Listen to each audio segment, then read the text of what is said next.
welcome back. And continuing with the trend to have these videos on a more regular basis, here's my take on what's going on in the Middle East today, which of course this weekend has been quite amazing to see the events that have taken place, quite unexpected, I think. And also some of the bigger picture issues about the rising role of the Arab Gulf countries in the world LNG. So before we even get started on that big picture, let's talk a little bit about what I see the impacts of the incidents over the weekend. First, of course, it's every war is bad, and there's it looks like a lot of innocent people have got hurt, and I'm going to keep my politics out of it. But in the near term, obviously we see a small spike in oil prices so far today. Don't know if that's going to last or not. If it does last, then oil prices rising will impact any long-term deals that are based on oil prices. It takes a few months for the impact to really come through. There's, of course, these averages and things like that. But this is one of the things that I've always been harping about is the fact that, a war in the Middle East, and I use that as a kind of a general statement, a war in the Middle East has the potential to impact LNG export price from Australia to Korea, for instance, even though that may have nothing to do with the war or the cost of goods or anything of that sort. It's just because the war in the Middle East will impact oil, and any impact on oil, if it stays long enough, will impact long-term contracts that are linked to oil. And many of the world's long-term contracts are linked to oil. I mean, 70% of them probably are, 60 to 70%. And thus that may have over the longer term, an impact on exports of all LNG, oil-linked LNG around the world. Now, it's hard to say how long this war and the hostilities will go on for. It has the potential to go on quite a bit. The worry is, of course, if it involves more states. I think the nightmare scenario is if Iran is found to be involved in the war, more directly linked, and the bombs from Israel start flying into Iran, like kind of they have covertly for many, many years, but more overtly. That could have massive, massive impacts to the world of LNG. Obviously, Iran is not an LNG exporter, but it's a large gas producer, has ambitions to be an LNG exporter. It has had that for decades and decades. Because of the American sanctions and other things, it's not been able to do that. And there's a rising domestic market for gas in Iran as well. But irrespective of Iran not being directly an LNG exporter, Iran sits on the northern edge of the Gulf. And the Gulf is home to some of the largest LNG exporters in the world. Obviously, Qatar and Abu Dhabi are the two big ones. Oman is an exporter as well, but it's on outside the actual Gulf. And if there's any kind of a war that involves missiles flying over the Gulf, I can see that the premiums of some of the LNG cargoes going in and out of Qatar may get impacted. And it's really, really hard to say what long-term impacts are that going to be on LNG prices, but it all depends on how severe things are. But it could be fairly scary. I think the worst case scenario, I'm not saying this is going to happen, is the Straits of Hormuz get somehow stifled because bombs are flying in to Iran from all kinds of places, and Iran's retaliating by closing off the Straits of Hormuz. Then all bets are off for both oil and LNG prices and supply. This really goes back to that diversity of risk. I mean, we have these concentrations of LNG being produced in the Gulf, and concentrations, you can argue, in the American Gulf Coast as well. These are the two largest concentrations of LNG in the world, which together account for more than half of the world's supply in two fairly small regions. That's always a cause of worry. Let's talk about the bigger picture. Oh, sorry, let's keep on going about what might the implications of the war be to some of the other neighbors. At this point, there's a lot of interesting talk about Israel. Is incredible amount of offshore gas has been found offshore Israel over the last decade. That gas is difficult to get. It's more than what Israel needs. There's been lots of talk about Israel developing a floating LNG or a land-based LNG, et cetera, to export that gas. I think these hostilities are going to make that increasingly difficult, if not impossible, because no one's going to want to invest billions of dollars into Israel when really Israel does sit in a kind of geopolitical hotbed. The workaround has been to talk about exporting Israeli gas to Egypt and then exporting that from the Egyptian terminals. A great idea, because the Egyptian terminals were, until recently, not being used very much. Egypt has found a lot more gas of its own, so that may change. But even if that idea does work, which I thought was very interesting and I've strongly supported it, It'll be maybe hard if there's a wider war between Israel and the Arab states, especially if Egypt gets sucked in to the conflict through the Gaza crossing, for Egypt to then justify importing Israeli gas and exporting it and giving revenues to Israel. So that's all again hypotheticals. I'm not saying it's going to happen, but something to think about. Another interesting thing that's we've seen the last 6 months is the resolution of the Israeli-Lebanon maritime border. The resolution is kind of a strong word, but at least an agreement that enough of an agreement that they could allow some companies to come in and start exploring. It remains to be seen whether that will actually happen now. Lebanon is still technically at war with Israel. It never declared its peace, and now with the hostilities now, if Lebanon does get more actively involved, I can see that it'll be very difficult to do any trans-border offshore gas exploration cooperation. So that may be put back the Lebanon's hopes for any kind of a import of gas or import some revenues from that offshore zone between Israel and Lebanon. The role of Turkey is always an issue in that Eastern Med. Right now, Turkey, over the years, Turkey has been a friend of Israel and not a friend of Israel, and it's kind of gone back and forth. Don't know where Turkey is going to stand with these conflicts, but if Turkey does take the side against Israel, then it's really going to be very difficult to see how the West doesn't start putting some kind of sanctions on that if the war keeps on going. Turkey is obviously very close to Russia, and it gets very, very complicated. I'm not going to hypothesize what happens at that point. If the war, basically the bottom line is, if this conflict stays between Israel and Palestine, I think it can be contained. I don't think the impacts are going to be that much. If the war goes on a bit longer or involves other states, especially big states like Israel, Iran, or Egypt, then it really could have a massive impact on LNG markets, gas markets, and of course oil markets. Don't forget that Egypt is where the Suez Canal is. A large percentage of the world's LNG flows through the Suez Canal. I'm not saying anything is going to happen to the Suez Canal, but it's geographically not that far away from Gaza. Probably 200 kilometers from Gaza is the Suez Canal. So things to think about. That's it. But let's talk about the bigger picture, the rising role of the Gulf states in the world LNG. So let's start from Qatar, the obvious one. Qatar has been producing 77 million tons. It had a moratorium on the North Field for a long time. Don't forget, the North Field is the same as the South Dome Field in Iran.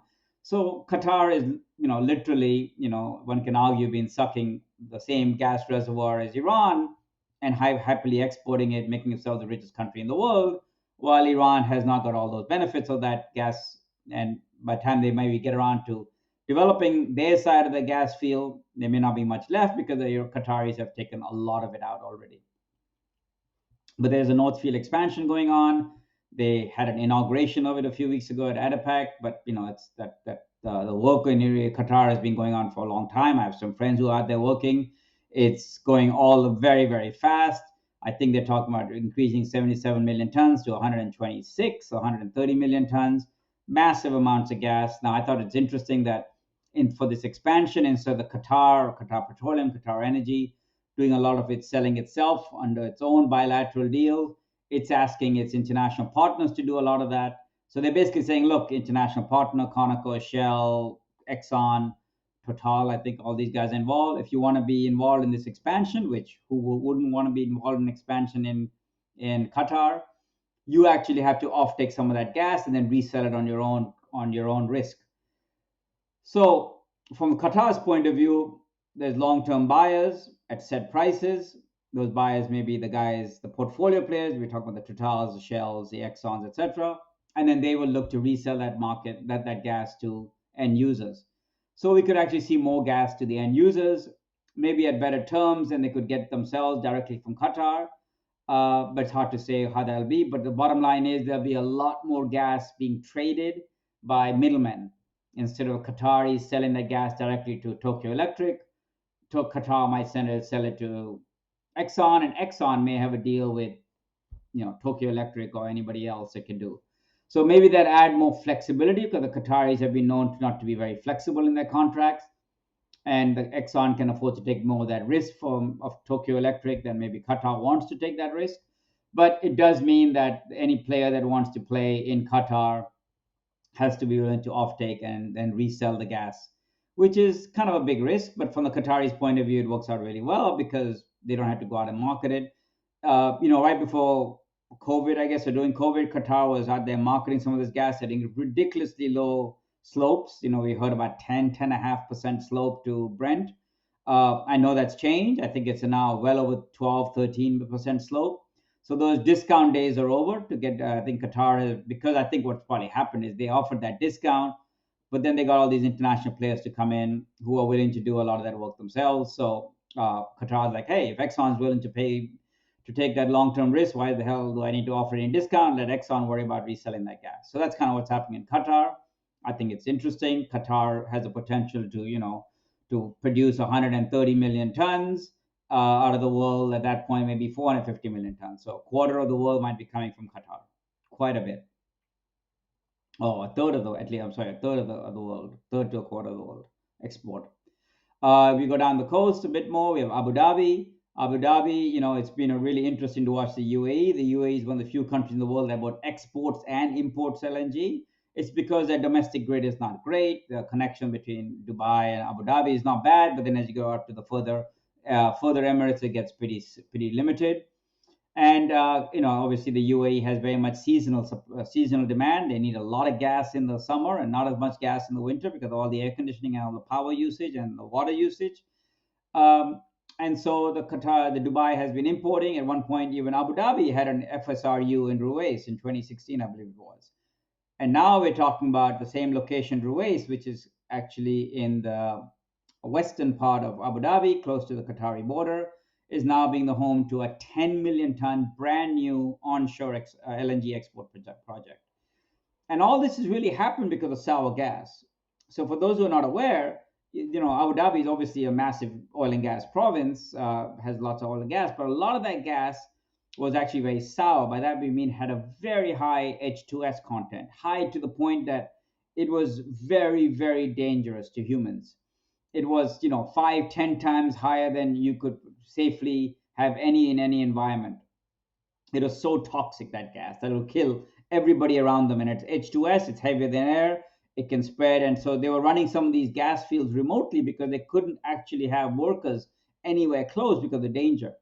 Well, now that the gas value has gone up and Abu Dhabi's realized they can't just let this gas sit in the ground, they've decided to exploit some of this sour gas, and they realize they have a lot of it, and now they can export that sour gas. So once you treat that sour gas and you remove the sulfur, which is what the Qataris and other people do as well, then it becomes regular gas, and then you can LNG it and export it. So that's kind of why Abu Dhabi is kind of flipped from being a relatively small LNG exporter, 6 million tons, it used to be even 2.5 million tons, to now potentially, an additional 10, 16 million tons. At one point, they were talking about an export project in Fujairah, an import project in Fujairah. So the plans have changed every few years. But with the IPO that Abu Dhabi Gas did last year, they raised a lot of money in their gas thing. I think they raised $2.5 billion.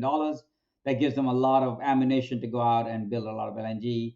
And I think they are. So I think Abu Dhabi is going to be a massive LNG exporter and really use that to its advantage. And then the last LNG exporter really in the region is Oman, a relatively small exporter. At one point, Oman was in very much decline. We always thought that Oman was going to actually stop producing because they're running out of gas. Oman did some things very smart a few years ago. They really opened up its upstream, offered some very attractive terms, especially for the shale gas. I was involved in a company that actually bid on a block. We didn't get it, but BP got that block. And then BP did a great job in actually flipping that and producing a lot of gas, unlocking a lot of gas that otherwise could not have been developed. And now Oman is kind of on a resurgence of LNG again. So good for them. So what did I miss? I missed the gorilla in the room, which is, of course, Saudi. Saudi has an interesting thing. Many years ago, decades ago, they had this entire gas contract and they were going to let international players come in and explore for oil and gas. Aramco did not want that to happen. That whole process had gone on for years and years. I can't remember the process. It was basically in the early 2000s. A lot of international companies went crazy over trying to get into that deal. In the end, Aramco basically squashed it because Aramco did not want foreign players running around because they come in looking for gas. And if they find oil, then it gets really messy because who controls that oil that the foreign players find? and Aramco really wants to be the only oil producer in Saudi. So, in the meantime, the Saudi economy depends on this cheap gas, and there's a fair amount of gas, but it's all pretty much spoken for, which is why Saudis really hasn't been able to be an LNG exporter like the other its neighbors are. But however, there's fields that are not developed and fields that they think about that they probably are there, but they haven't proven them. Some of them are offshore, some of them are in the Rab al Khali, the empty quarter.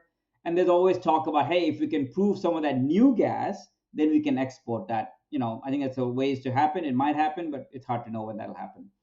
But in the meantime, I think Saudis did a very smart thing. They have a big oil and gas windfall coming along. So they spent $500 million and invested in EIG's LNG new company called Mid Ocean Energy to go ahead and invest in LNG projects around the world. So, what does all this in totality tell us? It tells us that the smart money is betting on LNG being around for a long, long time. The media talks about LNG and going away. IEA and the World Bank and all these guys say we should stop investing in oil and gas. And these guys in the Middle East are just laughing because they know that's not going to happen. And they're quite happy for the rest of the world to stop investing, because then they'll have a much more bigger market share and much more control over the pricing and the terms and everything else. So by us, choking off LNG investments in other countries, all we are really doing is giving more power to Abu Dhabi, Qatar, Saudi, and potentially others. I'm not saying that's right or wrong. I'm just saying that's the way I look at it. So, the smart money, if there is smart money, is betting on the future of LNG, the future of LNG exports. Remember, Qatar has bought into and controls 70% of the Golden Pass LNG export project in the US. So Qatar is an investor in an American LNG export project. How amazing is that? When they can basically control the Atlantic basin and they can sell an oil link, they can sell a Henry Hub link, they can do whatever they want. It's giving them a massive, massive leverage. And here we are in the rest of the world saying, oh, we should stop investing in LNG and it's bad and it's bad and it's bad. While these guys are quite happily investing in big LNG. If you add up the incremental in Qatar, which is maybe 60 million tons, you add incremental in Abu Dhabi, 10 million tons, the stuff still going on in Oman, and $500 million that the Saudis are doing, you're talking about 70, 80, who knows how many more million tons of extra capacity. And remember, 10 million tons or 15 million tons coming out of Golden Pass in the US that Qataris own 70%. You're basically letting the Middle East have another 100 million tons out of a 450 million ton market, giving them another incremental 25% market share. So the lesson to all of us is, hey, the smart money is on LNG being around for a long, long time. And that smart money is quite happily watching the rest of us kind of shoot ourselves in the foot and talk about other forms of energy, hydrogen, ammonia, all this other good stuff, and stop investing in LNG when really LNG is not going away anytime soon. Hope you enjoyed that. It was fun. And I hope that the war in Israel-Palestine ends very soon. We don't like to see innocent people getting hurt, but this could get ugly. Thanks. Bye. Comments obviously welcome.